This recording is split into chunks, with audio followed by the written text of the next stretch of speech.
Good morning बच्चों, मैं रंजना सिंह, संकाय सदस्य डाइट गुमला। आज आपको पढ़ाऊंगी भूगोल विषय कक्षा 7 के लिए पहला पाठ पर्यावरण। तो शुरू करते हैं। पर्यावरण अंग्रेजी शब्द एनवायरनमेंट का हिंदी रूपांतर है। शब्द का निर्माण दो शब्दों से मिलकर हुआ है। परि, परि जो हमारे चारों ओर, परि का अर्थ होता है हमारे चारों ओर, और आवरण मतलब जो हमारे चारों ओर से घेरे हुए है, ढका हुआ है। तो पर्यावरण उन सभी भौतिक, भौतिक मतलब जो हमें ऊपर से दिखाई देती हैं, रासायनिक एवं जैविक कारकों की समष्टिगत इकाई है। मतलब सब तीनों मिल के बना है, जो किसी जीवधारी, जीवधारी मतलब किसी जीव जंतु, तथा परितंत्रीय मतलब जो हमारे चारों ओर के जो सिस्टम में जो रहते हैं, आबादी जो रहती है, उनको प्रभावित करते हैं तथा उनके रूप, जीवन और जीविता को तय करते हैं। अगर हमारा पर्यावरण सही नहीं रहेगा, स्वस्थ नहीं रहेगा, तो हम भी स्वस्थ नहीं रह पाएंगे। सामान्य अर्थों में हमारे जीवन को प्रभावित करने वाले सभी जैविक और अजैविक तत्व, मतलब जैविक मतलब कि जो नष्ट हो सकता है, जो सड़ गल सकता है, और अजैविक मतलब जो रासायनिक केमिकल से जो चीज़ें बनती हैं, जो कचरा नष्ट नहीं हो सकता है, वो सब तत्व, तथा तथ्यों, जो तथ्य मतलब जो फैक्ट्स होते हैं, जैसे हमारी जनसंख्या, प्रक्रियाओं, जो प्रोसेस होते हैं, जो घटनाएं घटती हैं, जो सभी की एक निर्मिति का, इन सभी से हमारा जो है पर्यावरण बनता है। पर्यावरण में रहने वाले सभी सजीव, निर्जीव, पेड़ पौधे, मनुष्य, जानवर, और जो भी कूड़ा कचरा, सब कुछ क्या है, पर्यावरण का ही हिस्सा है। यह हमारे चारों ओर मौजूद है और हमारे जीवन की प्रत्येक घटना, प्रत्येक बात इसी के अंदर होती है, संपन्न होती है, तथा हम मनुष्य अपनी समस्त क्रियाओं, जो भी काम हम करते हैं, नहाना, खाना, सोना, इधर उधर जाना, सबसे ये पर्यावरण जो है वो प्रभावित होता है। इस प्रकार एक जीवधारी मतलब जिसके अंदर भी जान है, उसको पर्यावरण के बीच, उसका पर्यावरण के बीच से क्या, अन्योन्याश्रय का संबंध भी होता है। मतलब हम एक दूसरे पे अन्योन्याश्रय मतलब हम आश्रित हैं, डिपेंड हैं। ना हमारा काम उनके बिना चलेगा, ना उनका काम हमारे बिना चलेगा। पर्यावरण के जैविक संगठनों में सूक्ष्म जीवाणु से लेकर जो कीड़े मकोड़े, सभी जीव जंतु, पेड़ पौधे आ जाते हैं, और इसके साथ ही उनसे जुड़ी सारी जैव क्रियाएं और प्रक्रियाएं भी आ जाती हैं। अजैविक संगठनों में जीवन रहित तत्व और उनसे जुड़ी प्रक्रियाएं आती हैं, जैसे चट्टानें, पर्वत, नदी, हवा और जलवायु के तत्व इत्यादि। अब हम देखेंगे परिचय। इससे पहले आप देख रहे हैं यहाँ पे एक चित्र दिखाया गया है, जिसमें पर्यावरण प्रदूषण को दिखाया गया है कि कारखानों से कितना ज़्यादा धुआं का उत्सर्जन हो रहा है, मतलब धुआं बाहर हो रहा है। तो ये क्या करेगा कि कहीं ना कहीं हमारे वातावरण को, पर्यावरण को जरूर प्रभावित करेगा। हम भी इनसे प्रभावित होंगे, हमें खांसी आएगी, हमें सांस लेने में परेशानी होगी, दम घुटने लगता है जहाँ पर बहुत ज़्यादा अधिक धुआं होता है। तो ये कहीं ना कहीं हमारे पर्यावरण से जुड़ा हुआ है, प्रभावित करेगा ही हमें। तो परिचय। सामान्यतः पर्यावरण को मनुष्य के संदर्भ में परिभाषित किया जाता है, और मनुष्य को एक अलग इकाई और उसके चारों मौजूद समस्त चीज़ों को उसका पर्यावरण घोषित कर दिया जाता है। किंतु यहाँ भी ध्यान देने योग्य बात यह है कि अभी भी इस धरती पर बहुत सारी मानव सभ्यताएं हैं जो अपने को पर्यावरण से अलग नहीं मानते, और उनकी नज़र में पूरी प्रकृति एक इकाई है, जिसका मनुष्य भी एक हिस्सा है। वस्तुतः मनुष्य को पर्यावरण से अलग मानने वाले वे हैं जो तकनीकी रूप से विकसित हैं और विज्ञान और तकनीक के व्यापक प्रयोग से अपने को प्राकृतिक दशाओं में काफ़ी बदलाव लाने में समर्थ है। मानव हस्त, तो इसका उदाहरण तो चीन देश सबसे ज़्यादा है। चीन में तो सूर्य भी आर्टिफिशियल बन गए हैं। तो ऐसे लोग जो तकनीकी का बहुत दुरुपयोग करते हैं, तो इससे हमारे पर्यावरण को बहुत नुकसान पहुंचता है। मानव हस्तक्षेप के आधार पर पर्यावरण को दो खंडों में विभाजित किया जाता है।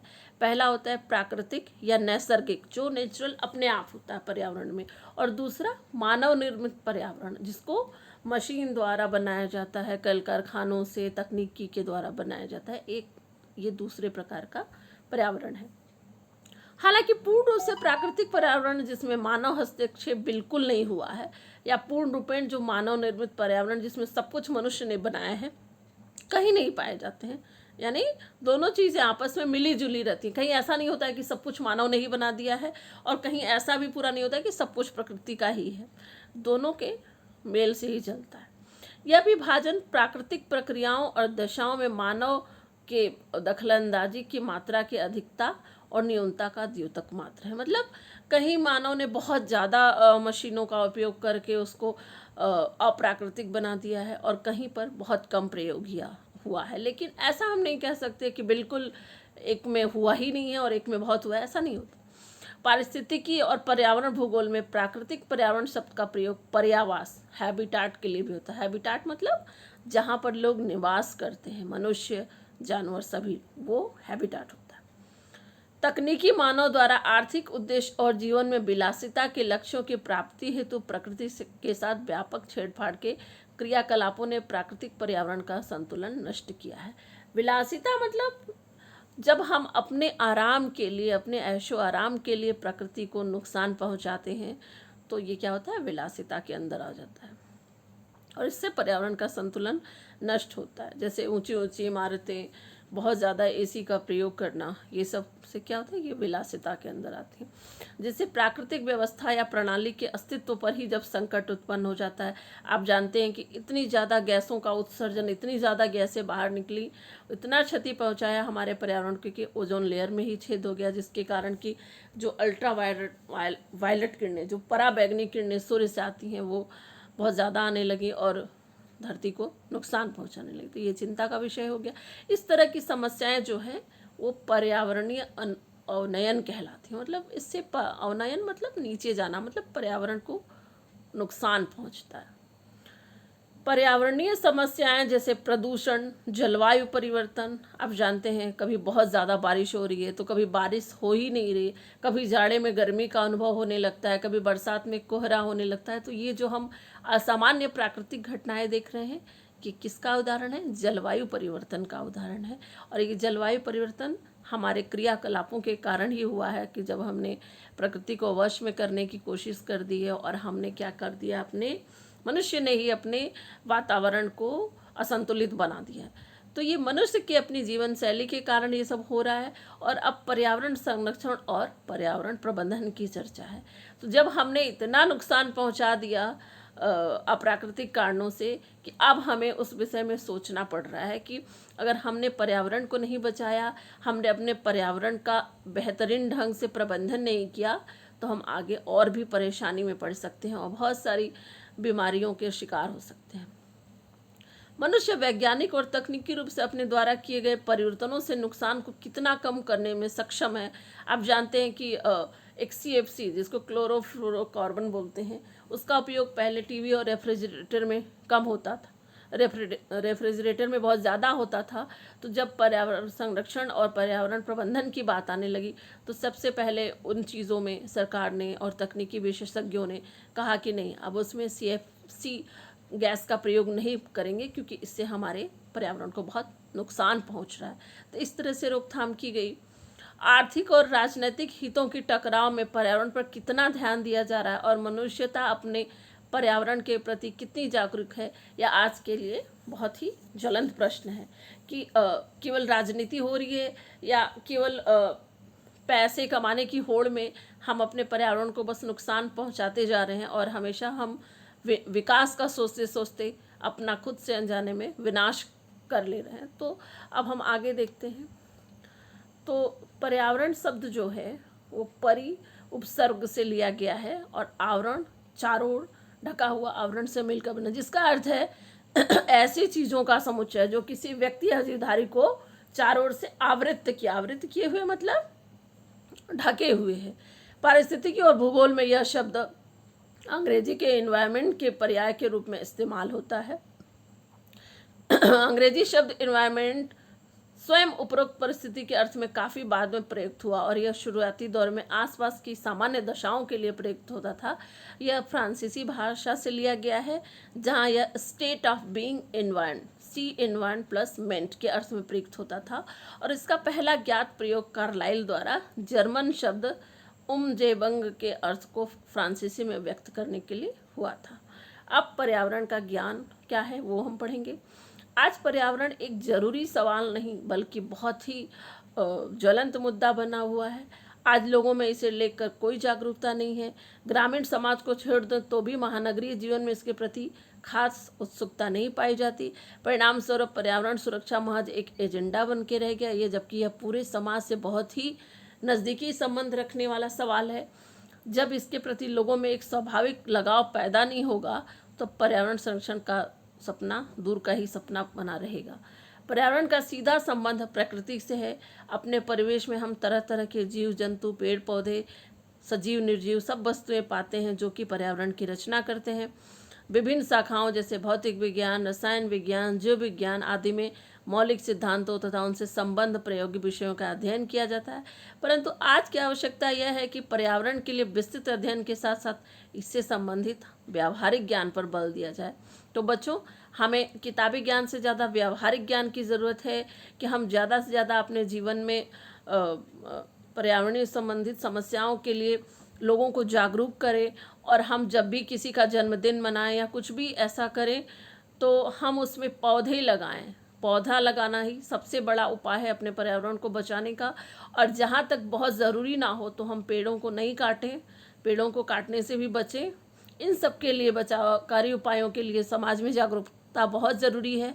और हम आज के मशीनी युग में ऐसी स्थिति से गुजर रहे हैं जबकि प्रदूषण एक अभिशाप के रूप में बना हुआ है जो संपूर्ण पर्यावरण को खतरे में लाके खड़ा कर दिया।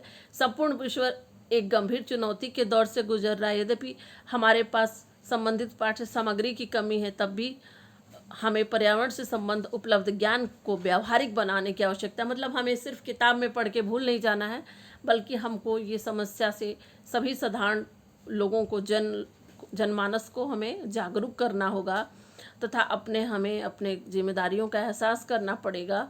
तभी हम अपने पर्यावरण को बचा सकते हैं। वायु, जल, भूमि सभी निर्जीव घटकों में आते हैं। जंतु जगत, पेड़ पौधे, ये सब महत्वपूर्ण है पर्यावरण में और हमारे जीवन निर्वाह के लिए बहुत आवश्यक है। यदि पेड़ पौधे, जंगल नहीं होंगे तो बारिश नहीं होगी, और बारिश नहीं होगी तो हमारी फसलें नहीं होंगी, और फसलें नहीं होंगी तो हमारे सामने खाद्यान्न संकट की भारी समस्या आ सकती है। मनुष्य जबकि एक बहुत ही संवेदनशील प्राणी है, फिर भी अपनी आवश्यकताओं की पूर्ति के लिए वो वन्य जीवों, पेड़ पौधों तथा भूमि पर निर्भर रहता है। मानव परिवेश में पाए जाने वाले जीव जंतु, पेड़ पौधे, भूमि सब पर्यावरण की रचना करते हैं। शिक्षा के माध्यम से पर्यावरण का ज्ञान मानव जीवन का बहुमुखी विकास कर सकता है। इसका उद्देश्य होता है मनुष्य के शारीरिक, मानसिक, सामाजिक तथा आध्यात्मिक ज्ञान को परिपक्व बनाना। शिक्षा के उद्देश्यों की पूर्ति इसी से होगी और हमें ज्ञान अर्जन करना होगा और उसका प्रचार प्रसार भी करना पड़ेगा। एक और जहाँ विज्ञान और तकनीक से नए नए खोज हो रही हैं, आविष्कार हो रहे हैं, और दूसरी ओर मानव परिवेश भी उसी गति से प्रभावित हो रहा है। आने वाली पीढ़ी को पर्यावरण में हो रहे परिवर्तनों का ज्ञान शिक्षा के माध्यम से ही होना चाहिए। ये ज्ञान हासिल करके हम अनेक महत्वपूर्ण कार्य कर सकते हैं। पर्यावरण का विज्ञान से गहरा संबंध है, किंतु उसकी शिक्षा में किसी प्रकार की वैज्ञानिक पेचीदगियां नहीं है।